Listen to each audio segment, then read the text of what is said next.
నమస్తే.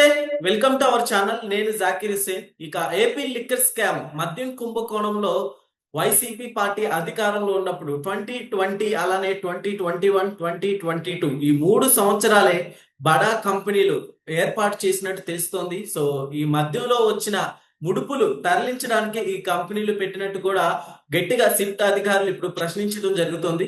సో ఇదే అంశం మీద ఒకసారి విశ్లేషణ తీసుకుందాం. ప్రస్తుతం మనతోటి సీనియర్ జర్నలిస్ట్ ఉప్పాల లక్ష్మణ్ కుమార్ గారు ఉన్నారు. వెల్కమ్ చెప్దాం. హలో సార్, నమస్తే. నమస్తే. ఎస్ సార్, ఇప్పుడు సిట్ ప్రశ్నలు వేయటం జరిగింది. సో దానికోసమే ఈ కంపెనీలు పెట్టారా అంటే ఏమంటారు? సహజంగా ఏమిటంటే షెల్ కంపెనీలన్నీ కూడా బ్లాక్ మనీని వైట్ మనీ చేయటానికి ఏర్పాటైనటువంటి కంపెనీలుగానే భావించవచ్చు. దీని వెనక మనీ లాండరింగ్ ఉంటుంది. ఏంటంటే ఒక కంపెనీ అదేదో ప్రొటెక్ట్ చేస్తున్నది అని చెప్పి ఇతర దేశాల నుంచి సరుకులు దిగుమతి చేసుకున్నట్టు, తిరిగి వాళ్ళకి చెల్లించినట్టు ఆ సరుకులకు, తర్వాత అక్కడి నుంచి మళ్ళీ మళ్ళీ ఎవరెవరికి అందాలా అన్నది పంపేయడము, అంతా కూడా కేవలం బ్లాక్ మనీని వైట్ మనీగా మార్చుకోవటానికి ఉపయోగపడే విధంగా కంపెనీలు ఇవాళ తయారయ్యాయి. Yes sir. ఇప్పుడు పెద్ద లిక్కర్ స్కామ్ అనేది చిన్నది కాదు, చాలా పెద్దదే. అవును. తవ్వే కొద్దీ అది బయటకు వస్తూ వస్తుంది. ఇంకా తవ్వుతున్నారు, బయట పడాలి కూడా. ఎందుకంటే రాజకీయ రంగంలో దిగిన తర్వాత ప్రజాసేవ అని చెప్పి ఇలా ప్రజల సొమ్ముని దోపిడీ చేసే విధంగా రాజకీయ పార్టీలు వాళ్ళకు ఉంది. ఎవరి సొమ్ము అది చెప్పండి? ప్రజలు తాగితే తీసుకున్న సొమ్ము, అంటే వాళ్ళ కష్టార్జితం. Yes sir. దాన్ని మీరు బ్లాక్ మనీగా మార్చుకొని మళ్ళీ దాన్ని తిరిగి వైట్ మనీగా చేసుకుంటూ అక్రమాలకు పాల్పడుతూ ఉంటే చూస్తూ ఉండాల్సినటువంటి అవసరం లేదు. Yes sir.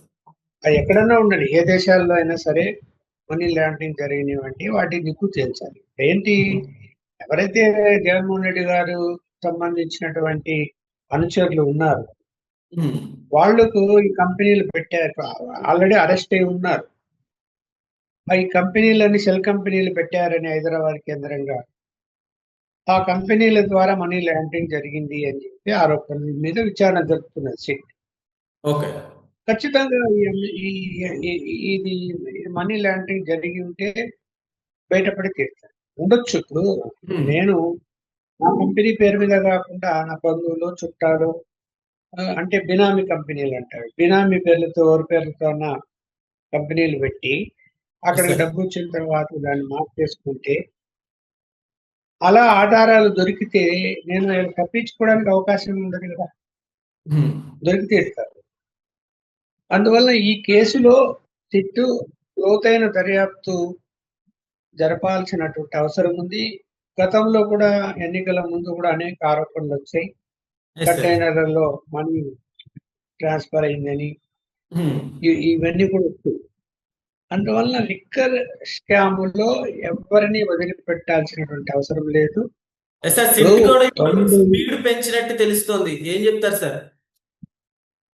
స్పీడ్ పెంచాలి. ఇప్పుడు ఆలస్యం అయ్యే కొద్దీ ఎలా ఉంటది, తప్పు చేసిన వాళ్ళు తప్పించుకునే ప్రయత్నాలు చేస్తూ పోతూ ఉంటారు. ఆలస్యం కాకూడదు. కేసు ఖచ్చితంగా త్వరితగతినే పూర్తి చేయాలి. ఇప్పుడు అన్నిటికీ మూలం ఏంటంటే ఆన్లైన్ సెటిల్మెంట్ సిస్టమ్ పెట్టుకొని కూడా, అంటే గూగుల్ పే, ఫోన్ పేలు ఉన్నా కూడా 92% అంటే ఒక 7% తప్ప మొత్తము నగదు వ్యాపారాలు జరిగాయి లిక్కర్ని. ఎందుకు నగదు వ్యాపారాలు చేశారు మీరు? అవసరమా? దాని వెనక ఏంటి అంటే ఇవాళ కంపెనీలు ఏవైతే లిక్కర్ సప్లై చేసిన కంపెనీలు,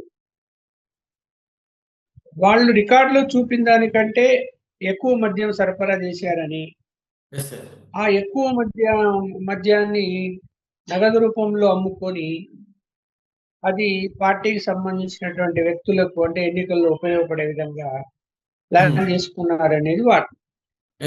మనకు అది నిజమని అనిపిస్తున్నది. ఎందుకు అంటే 92% నగదు ట్రాన్సాక్షన్ జరిగినప్పుడు నిజమని ఎవరికైనా అనిపిస్తుంది కదా, ఎందుకు చేశారన్నా అని.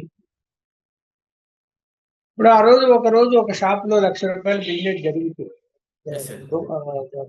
జరిగిందని రికార్డులో చూపుతున్నారు కానీ 2,00,000, 3,00,000 కూడా జరిగింది. అది రికార్డులో చూపడం. ఆ డబ్బంతా ఏమైపోయినట్టు? Yes sir.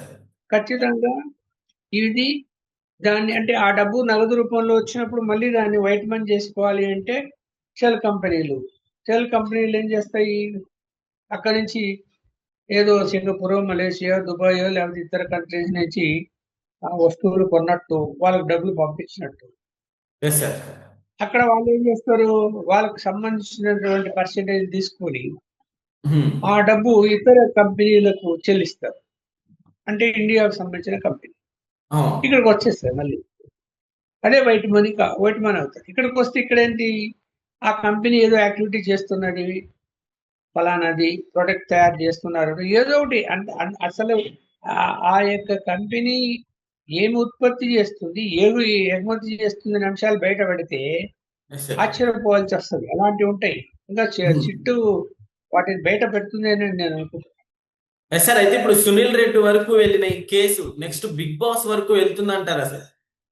అంటే ఆధారం ఉండాలి. ఇప్పుడు బిగ్ బాస్ యొక్క ఆదేశాలు కానీ లేకపోతే అనుమతులు కానీ ఉండి తెలిసే జరిగింది అని మనం అనుకున్నప్పుడు కోర్టు చట్టాలు ఇవన్నీ ఎలా ఉంటాయి? ఆధారాలు కావాలంటాయి కదా. Yes overall sir. గా చెప్పారంటే అది కోర్టులో నిలబడదు కేసు. హ్మ్. ఆధారాలు ఉంటాయి. ఆధారాలు అంటే ఏంటి? ఈ మనీ బిగ్ బాస్ కు సంబంధించినటువంటి కంపెనీలకు ట్రాన్స్ఫర్ అయి ఉంటే గనక అప్పుడు అది ఆధారంగా తీసుకుంటారు. దాని మీద కూడా మళ్ళీ విచారణ జరుపుతారు. చూడాలి ఎస్. మరి ఎంతవరకు వెళ్తుంది ఏంటి అనేది చెప్పలేం. దర్యాప్తు లోతుగా వెళ్తున్నప్పుడు ఎక్కడో ఒక చోట ఆ లింక్ ఉంది అని బయటపడితే చాలు కేసులో ముద్దాయిగా చేర్చొచ్చు, అరెస్ట్ చేయొచ్చు, ఇవన్నీ జరుగుతాయి. Yes sir. ఇప్పటికే లిక్కర్ స్కామ్ లో ఎంతో మంది బయటకు వస్తున్న సంగతి చూస్తూనే ఉన్నాం. సో దీని వెనక ఇంకా ఎంతమంది ఉండొచ్చు సార్? Yes sir. సో కొంతమంది అరెస్ట్ చేశారు, కొంతమంది హ్మ్. బెయిల్ వచ్చి ఉండొచ్చు, అది వేరే విషయం. కాబట్టి ఇక్కడ లోతుగా వెళ్ళే కొద్దీ అంటే ఈ అరెస్ట్ అయిన వాళ్ళు ఏం చెప్పారు, తర్వాత అన్నిటికీ మించి ఏంటంటే డబ్బు రికవరీ కావాలి కేసులో ఎప్పుడు కూడా. ఇది ఫైనాన్షియల్ మ్యాటర్ కాబట్టి కోర్టుకు ఆధారాలు ఏంటంటే డబ్బు రికవరీ కావాలి. ఆస్తులు సీజ్ చేయటం, హ్మ్. కంపెనీలు సీజ్ చేయటము, కంపెనీలకు సంబంధించి బ్యాంకులో అమౌంట్ ఉంటే దాన్ని సీజ్ చేయటము, ఎస్ సార్. ఇవన్నీ జరిగితే అప్పుడు అవి ఆధారాల కింద కోర్టు ట్రీట్ చేస్తుంది. తగిన శిక్ష విధించే అవకాశాలు కూడా ఉంటాయి. Yes sir. సిట్ వేసిన ప్రశ్నలకి సునీల్ రెడ్డి గారు కూడా అంటే కామ్ గా ఉన్నట్టు తెలుస్తోంది. సో దీన్ని ఎలా చూడొచ్చు అంటారు? అంటే ఇప్పుడు ఒకటి సునీల్ రెడ్డి అనే అతను జగన్మోహన్ రెడ్డి గారికి అత్యంత సన్నిహితుడు. ఎస్. అవును. అతనికి రాజకీయంగా కానీ లేకపోతే వ్యాపారం సంబంధంగా కానీ ఏదైనా పనులు కావాలి అన్నప్పుడు అతను చేసి పెడుతూ ఉంటాడు. హ్మ్. ఆ వ్యక్తిని ఇప్పుడు అరెస్ట్ చేశారు, అతన్ని ఇంట్రాగేట్ చేస్తున్నారు.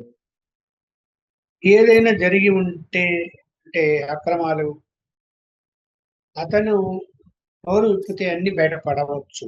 ఎందుకంటే హ్మ్. అతనికి తెలిసినట్టు ఇంకెవరికి మిగతా వాళ్ళకి తెలిసే అవకాశం ఉండదు. ఇప్పుడు రాజకీయ నాయకులు ఏం చేస్తారంటే ఒకరినో ఇద్దరు ముగ్గురు ఆంతరంగికులు పెట్టుకుంటారు. Yes sir. వాళ్ళ ద్వారా కొన్ని పనులు చేస్తారు. హ్మ్. ఆ ఆంతరంగికులు అయితే వాళ్ళు కూడా నోటి మాటగా చెప్తే కాదు, ఏదైనా ఆధారాలు దొరికే విధంగా చెప్పగలిగితే ఆ ఆధారాలు దొరికితే మాత్రము బిగ్ బాస్లు కాదు ఎవరైనా కేసులో ఇరుక్కుపోతారు. Yes sir. Okay. Okay sir. Thank you.